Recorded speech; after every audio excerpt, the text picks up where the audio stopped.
ये सती प्रथा क्या था? तो सती प्रथा था जब पति की मृत्यु हो जाए, जब पति की मृत्यु हो जाए तब उसकी पत्नी को भी जो है क्या करना पड़ता था, पति की चिता के साथ जलना पड़ता था। हो जाए तब पति की चिता के साथ जलना,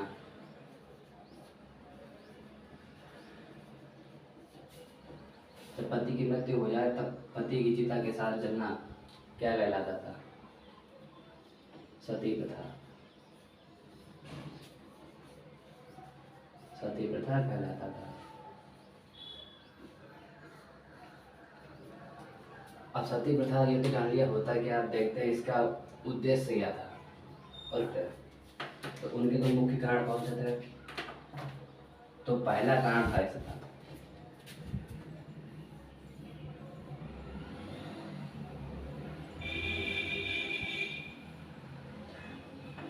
जो इसका मेन कारण था वो था जब कोई भी व्यक्ति है, मान लीजिए ए व्यक्ति है, ठीक है, ए व्यक्ति है और वहाँ पर अगर ए व्यक्ति की मृत्यु हो जाती है तो उसकी वाइफ जो क्या हो जाएगी, विधवा हो जाएगी।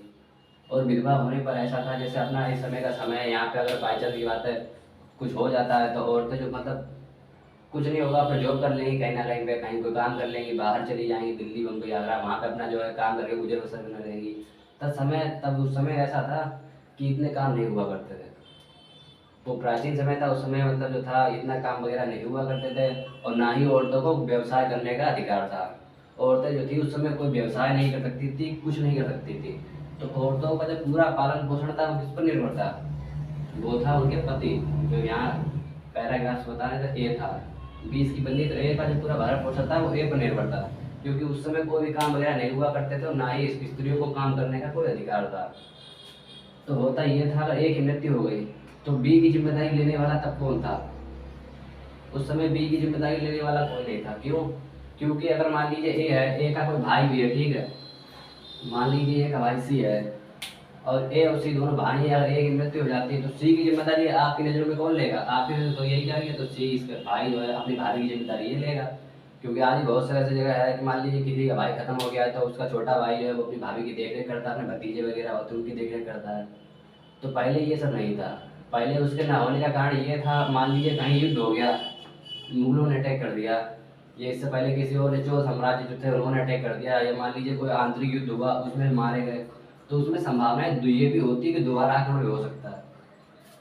अगर मान लीजिए कभी दोबारा आक्रमण होता है तो क्या है, कहो ये दोनों ही मारे जाएं, फिर इनकी जिम्मेदारी कौन लेगा? तो उस समय इनकी जिम्मेदारी लेने की ही सबसे मेन चीज़ थी कि हाँ इनकी जिम्मेदारी कौन लेगा और इनका भरण पोषण कैसे होगा।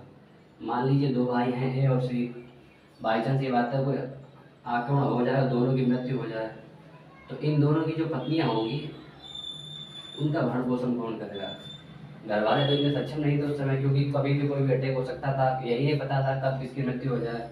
तो उनके भरण पोषण वगैरह के लिए, इन सब चीज़ों के लिए, और फिर दूसरी चीज़ क्या था इसका इम्पोर्टेंट, और इसकी दूसरी इम्पोर्टेंट थी उनकी इज्जत। मान लीजिए ए अगर सी की पत्नी है, मतलब सी ए की पत्नी है, अब अगर ए की मृत्यु हो जाती है तो सी रह जाएगी अकेली। और उस समय ये हुआ करता था कि जैसे किसी व्यक्ति ने सी को हराया, जैसे ई ने सी को अगर हरा दिया तो फिर ई क्या करेगा, ई जो है सी पर अपना अधिकार करने की कोशिश करेगा। जैसा कि पिछले मतलब हम लोग पढ़ते हुए आ रहे हैं इतिहास में, यहाँ राजा को हरा कर उसकी पत्नी वगैरह को उन्होंने अपने कब्जे में ले लिया, तो ये सब चीज़ें होती रहती थी। तो ये जो था उस समय महिलाओं की इज्जत को बहुत ही ज़्यादा इम्पोर्टेंस दिया जाता था। उसमें माना जाता था कि महिलाएं घर की इज्जत होती है और महिलाओं को इज्जत कोई आज आ जाती है तो उससे जो है पूरे खानदान की नाक कट जाया करती थी। अगर किसी पत्नी जो है किसी के पति की मृत्यु हो गई, ठीक है, और किसी के पति की मृत्यु हो गई तो उसकी पत्नी क्या रह जाएगी, अकेली रह जाएगी। और उस समय विधवा विवाह भी नहीं चलता था। अब इस समय ऐसा है कि अगर कोई मर गया है, ठीक है, किसी की पत्नी का अगर पति मर गया है तो वो क्या कर सकती है, कानून चला है कि अब दूसरा विवाह कर सकती है।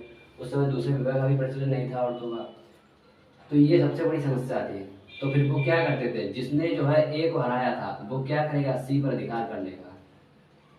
सी पर अधिकार कर लेगा तो अधिकार करने का क्या होता था, ये स्त्रियों को क्या करते थे, जबरन जो है अपने जो है अपने अधीन कर लिया करते थे। तो इस कलंक से बचने के लिए दूसरा कारण था, इस कलंक से बचने के लिए जो है औरतों को सती प्रथा करना पड़ता था। तो पहला कारण तो ये था कि अगर मतलब बाई चांस पति वगैरह अगर मर जाए तो उसका भरण पोषण किस तरह से होगा।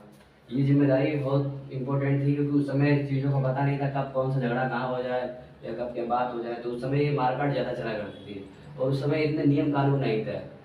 तो अब दूसरा कारण ये था कि बाई चांस कोई राजा है या कोई मुगल है या किसी भी तरह का कोई अकबर करता है और किसी व्यक्ति को हरा देता है, तो वो क्या करता है, तो सबसे पहले वो सोचता है कि इसकी स्त्री पर अपना अधिकार किया जाए। फिर दूसरा उसका उद्देश्य रहता है कि इसकी जगह पर अधिकार किया जाए, जो भी उसका साम्राज्य हो। तो इन दो चीज़ों से बचने के लिए जो है सती प्रथा का प्रचलन प्राचीन समय में काफ़ी ज़्यादा था। तो वो ये करते थे कि जब किसी की मतलब जो थी पत्नी जो थी उसको क्या करते थे, चिता पे जला दिया करते थे तब जब उसके पति की मृत्यु हो जाती थी। तो इसीलिए जो है सती प्रथा चलने के दो सबसे बड़े प्रचलन थे। पहला तो था उनका भरण पोषण, क्योंकि उस समय ये अपना जो मॉडर्न जमाना था नहीं, प्राचीन समय था। और दूसरा था क्या कि दूसरी बाहरी चीज़ों से स्त्रियों की सुरक्षा करने के लिए। बाई चांस की बात है, किसी मान लो ए है, ए मारा गया, ठीक है, और ए का बाप है, मान लीजिए कोई भी एफ है, मान लीजिए ए का बाप, तो जरूरी नहीं कि एफ सक्षम हो अपनी बहू जो है इसकी उसकी सुरक्षा करने के लिए। हो सकता है ये सक्षम ना हो, ये ना बाहरी आक्रमणों से सुरक्षा कर पाए अपनी बहू की। तो वहाँ पे एक प्रचलन चलता था कि ऐसा है, औरत जो है उसको क्या कर दिया जाता था, एक औरत को जो है अपने पति के साथ सती होना पड़ता था। सती होने का मतलब था उसका कि जब पति की मृत्यु हो जाए तो पति के मतलब चिता के साथ उसको जला दिया जाता था। तो इससे ये है उनका सतीत्व बना रहता था, किसी बाहर जो है किसी बुरी नजर नहीं पड़ती थी, उन्हें उनके भरण पोषण की भी कोई टेंशन नहीं रहती थी। और सती प्रथा का एक दूसरा प्रचलन था, उसे क्या कहते थे, जोहर। आप लोगों ने सुना होगा कि पहले राजा, कोई अगर राजा था उस पर हमला कर दिया गया, फिर उसकी रानी जो है जोहर कर लिया। तो जोहर था वो भी एक सती प्रथा का ही अंग है, या यूं बोले सती प्रथा ही है। जोहर का अर्थ क्या होता है, जैसे मान लीजिए कोई राजा गया, किसी ने आक्रमण कर दिया, राजा उसमें गया, अगर राजा विजय हो जाता है, अगर राजा विजय हो गया तब तो ठीक है। और अगर बाई चांस ये होता है राजा की अगर हार हो गई और राजा उस युद्ध क्षेत्र में मारा जाता है, तो वहाँ के जो मैंने बताया कि जो जीतने वाला है वो सबसे पहले क्या करता है, जीतने वाला सबसे पहले जो है हारने वाली की स्त्री पर जो है कब्जा करना चाहता है, और दूसरा उसका उद्देश्य रहता है उसका साम्राज्य, इस पर कब्जा किया जाए। तो जो हारने वाला होता है तो उसकी जो पत्नी होती है या रानी या कुछ भी उस समय वो कोई भी चीज़ हो, तो उस समय वो क्या करते हैं, वो अपनी आत्म सुरक्षा अपने सम्मान की सुरक्षा करने के लिए वो क्या करती हैं, वो जोहर कर लेती है। जोहर का मतलब है जैसे पहले काफ़ी जोहर चले थे, जैसे रानी पद्मावती का जोहर, पद्मावती, रानी पद्मावती का जोहर था। दूसरा जोहर था किनका, पृथ्वीराज चौहान की जो पत्नी थी उनका नाम था संयोगिता। तो इन दोनों में क्या हुआ था, जब रानी पद्मावती के जो पति थे, जब वो युद्ध क्षेत्र में अलाउद्दीन खिलजी से हार गए और ये बात जब रानी पद्मावती को पता चली, तब उन्होंने क्या किया, उन्होंने अपने महल में जो है चारों तरफ से बंद करा दिया महल को, और महल के बीच में जो है एक अग्निकुंड बनवाया जिसमें बहुत ही प्रचलित आग जल रही थी। और रानी पद्मावती ने खुद के साथ जो है अपनी जितनी भी रानियाँ थी उन सबको क्या किया, उन सबसे कहा कि हमें जो है अपने सतीत्व को दर्शाना पड़ेगा, उसे प्रदर्शित करना पड़ेगा। हाँ इसलिए क्यों, क्योंकि हमें अग्निकुंड में आहुति देनी होगी, किसकी, स्वयं की, क्योंकि उनके पति अब नहीं थे और उनकी सुरक्षा किसके हाथों में थी, किसी के हाथों में नहीं थी। तो इस वजह से उन्होंने अपने सतीत्व की सुरक्षा करने के लिए, अपने मान सम्मान की सुरक्षा करने के लिए क्या किया, उन्होंने जो है सीधे अग्निकुंड में कूद कर अपनी जान दे दी। तो उन्होंने क्या कर लिया, उन्होंने जोहर कर लिया। सती प्रथा, जैसे कोई कोई औरत है, अगर वो औरत नहीं भी जो करना चाहती सती प्रथा, तब भी पिछले समय में उसको जबरदस्ती कराया जाता था, एक तरह की एक मजबूरी थी।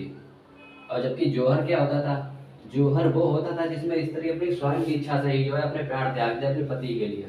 और जैसा था दूसरी रानी संयोगिता, जब मोहम्मद गोरी ने रानी संयोगिता के पति पृथ्वीराज चौहान को जब हरा दिया था, और जब ये बात संयोगिता को पता चली, तब संयोगिता ने सैकड़ों अपनी जो दासियाँ थी और साथ की जो और लोग थे उनके साथ क्या किया, उनके साथ लाल किले में जो है एक बहुत बड़ा कुंड बनवाया, अग्निकुंड, और उस अग्निकुंड में क्या किया, उस अग्निकुंड में अपने पति को याद करके और ये बता के हाँ स्वयं पूर्णता जो है अपने पति को समर्पित है, उसके अलावा किसी को नहीं।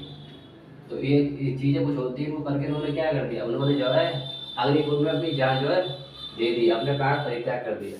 तो ये जो अपने राजी से जो प्राण परित्याग किया हुआ करते थे, अपनी मर्जी से जो कर लिया करते थे, उसे ज़्यादातर जौहर कहा जाता था। और जौहर जो है रानियाँ करती थी, और कोई राजा हार गया तो उसकी रानी क्या करती थी, बाहरी चीज़ों से बचने के लिए जो है जौहर कर लेती थी। तो ये चीज़ें थी, और ऐसा ही हुआ था। कब ये चीज़ें प्राचीन समय से चलती आ रही हैं। रानी पद्मावती है, रानी संयोगिता वगैरह हैं, तो ये कुछ ऐसे इतिहास की चीज़ें हैं जिनके मतलब राजा जो थे वो हार गए थे, तो इस चक्कर में रानियों को जो क्या करना पड़ा, जौहर करना पड़ा। और जौहर इसलिए करना पड़ा क्योंकि इन्हें जो क्या था, उस समय दो चीज़ें बहुत चलती थी। एक तो था मतलब आत्मसम्मान, व्यक्ति आत्मसम्मान के लिए कुछ भी कर जाता था। और दूसरा था समर्पण। लोग जिसको एक बार समर्पित हो जाते थे उससे टलते नहीं थे, उसके लिए अपनी जान दे देते थे। और दूसरा था मतलब आत्मसमर्पण या आत्मसम्मान। तो ये सम्मान के लिए और दूसरों की सुरक्षा के लिए अपने प्राण त्याग देते थे। यही भारतीयों का मूल पहचान था, मतलब भारतीयों की ये मूल पहचान थी। तो हम लोग जान गए कि जौहर किसे कहते हैं। जौहर मतलब है जो अपनी इच्छा अपने पति के लिए अपने प्राण त्याग दे और अपने सतीत्व की रक्षा करे, उसे कहते हैं सती प्रथा। तो इन सबका जो मुख्य उद्देश्य है वो तो सती प्रथा ही है कि हाँ, उसने जो है अपने सतीत्व को दर्शाया। अब देखते हैं कि मध्यकालीन भारत में के बाद जो है तो ये किस तरह से जो है आधुनिक भारत में आए, और इस प्रथा का चलते चलते आधुनिक भारत में जो है कब जो है समाप्ति हुई इसकी। राजा राम मोहन जो राय थे ब्रह्म समाज के संस्थापक थे। ब्रह्म समाज के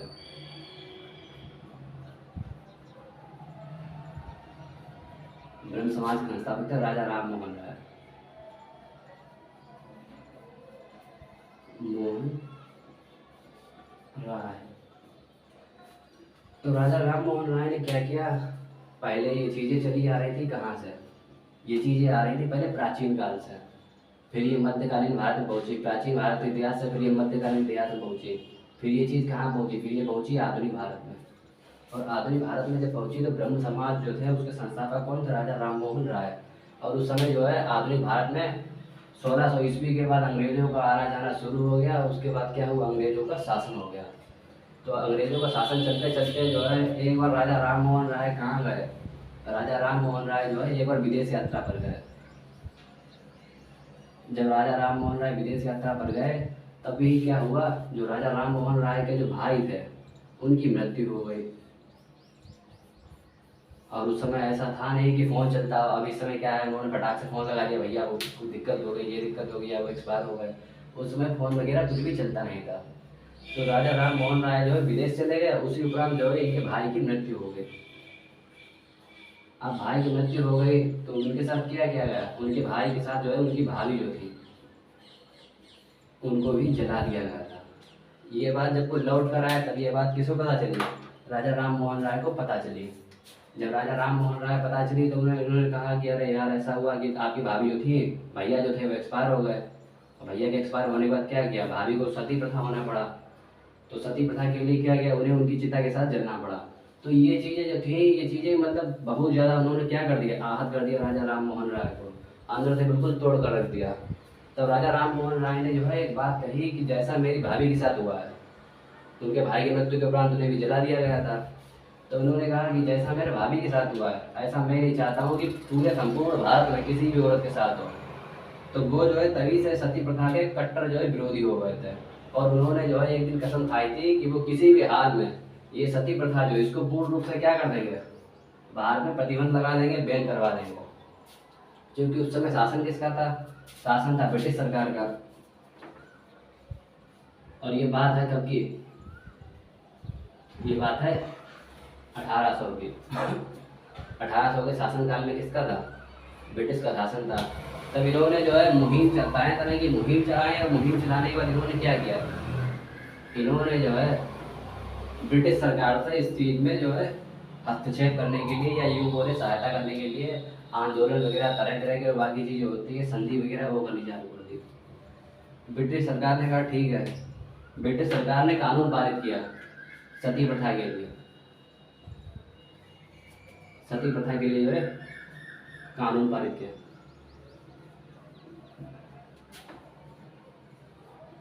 कानून पारित किया।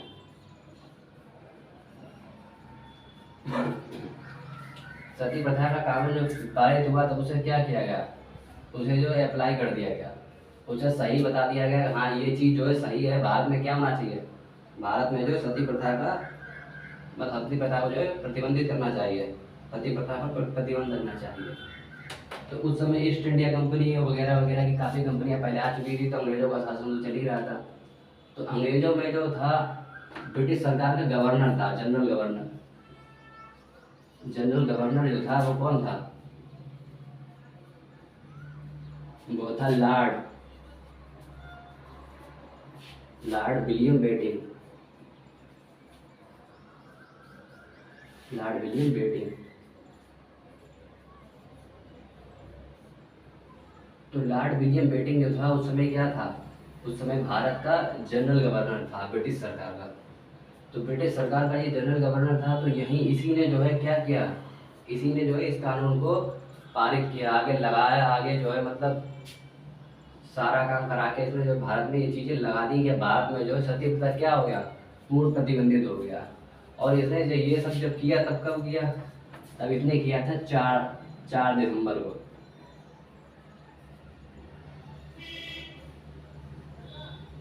4 दिसंबर 1829 को। तो 4 दिसंबर 1829 को जो है भारत में क्या हुआ, सती प्रथा पर प्रतिबंध लग गया, और तब से ही प्रतिबंध आज तक लगा हुआ है। तो सती प्रथा में प्रतिबंध लगा था 4 दिसंबर 1829 को, तभी से तो सती प्रथा जो है भारत में क्या हुई, पूर्ण रूप से बंद कर दी गई। तब से जो है सती प्रथा की कोई भी कहानी नहीं हुआ करती थी, जबकि इससे पहले जो है सती प्रथा काफ़ी प्रचलित था, और ये जो है सभी औरतों को माननी पड़ती थी। ये एक ऐसी प्रथा थी जो चाहे कोई माने या ना माने, लेकिन उसको फिर भी जबरन मनवाया जाता था। कोई स्त्री है या कोई औरत है जिसके पति का बाई चांस देहांत हो जाता है, तो उसको क्या करना पड़ता, तो सती प्रथा जो है करनी ही पड़ती थी। और जबकि जौहर था, जौहर का मतलब क्या था, जब कोई स्त्री स्वतः अपनी इच्छा से क्या करती थी, अपने पति के प्रति जो है आत्मसमर्पण को दिखाने के लिए परित्याग कर देती थी। जैसा रानी पद्मावती जो थी, उन्होंने क्या किया, अपने पति की मृत्यु के उपरांत अब खुद को किसके ऊपर समर्पित बताया, अपने पति के ऊपर, कि जब मेरे पति ही नहीं रहे तो मेरे जीने का भी कोई मतलब नहीं। तो उन्होंने अपने बताया अपने पति को। तो ये चीज़ क्या कहलाती थी, ये चीज़ जौहरी कहलाती थी। इसे भी सती प्रथा अगर कहें तो गलत नहीं, क्योंकि ये सती प्रथा ही है, लेकिन ये अपनी जो है इच्छा के अनुसार है, इन्होंने स्वयं किया। इन्हें किसी ने कहा नहीं कि आप जाइए और सती प्रथा कीजिए जाकर, क्योंकि ये रानी थी और किसी की हिम्मत नहीं थी। तो ये था। फिर दूसरी चीज़ें बाकी और भी बहुत सी चीज़ें थी जो क्या है अपनी स्वेच्छा से जो है इन्होंने जो है जौहर कर लिया। अपने पति के प्रति अपना आत्मसमर्पण दिखाते हुए इन्होंने अग्निकुंड बनवाया, उसमें रानी पद्मावती, और इससे पहले जो था कौन था, रानी संयोगिता, ये पृथ्वीराज चौहान की जो पत्नी थी। इन्होंने क्या किया, इन्होंने अपना जो है समर्पण कर दिया, आत्मसमर्पण किसको, ईश्वर को, अपना शरीर त्याग कर। और जब इन्हें जो जीतने वाले थे, जब उनके कीड़ों में घुसे, तब उन्हें क्या मिला, उन्हें कुछ नहीं सिवाय राख के ढेर के। तो ये चीज़ क्या है, ये चीज़ दिखाती है कि हाँ जो है उस समय की औरतें वाकई जो है अपने पति के लिए कितनी समर्पित हुआ करती थी। और जबकि आजकल की औरतें लात घूसे और लात मुंह के बराबर पति रिवाज नहीं करती है। जबकि प्राचीन समय में क्या हुआ करता था, औरतें अपने पतियों को बहुत ज़्यादा ही समर्पित किया होती थी। तो हम जान चुके हैं कि सती प्रथा क्या है और सती प्रथा का मतलब क्या है, कब भारत में ये चीज़ें हुई और कब इसको बंद किया गया। तो जैसा इसका जो सती प्रथा जो था, इसके मतलब बंद कराने के लिए जो है सती प्रथा को किसने मुहिम चलाई, ये मुहिम चलाई थी लाला लाजपत मतलब राजा राम मोहन राय ने, जो ब्रह्म समाज के संस्थापक हैं। और बंद किसने किया था, बंद किया था ब्रिटिश सरकार ने। और ब्रिटिश सरकार जो थी उस समय उसका जनरल गवर्नर कौन था, लॉर्ड विलियम बेटिंग। और इसका दूसरा क्वेश्चन है कि किस सन में जो है सती प्रथा को प्रतिबंधित किया गया था, तो 4 दिसंबर 1829 को। ये इससे कुछ महत्वपूर्ण क्वेश्चन थे, और आज हमने जाना कि सती प्रथा किसे कहते हैं। बाकी मिलते हैं अगले वीडियो में।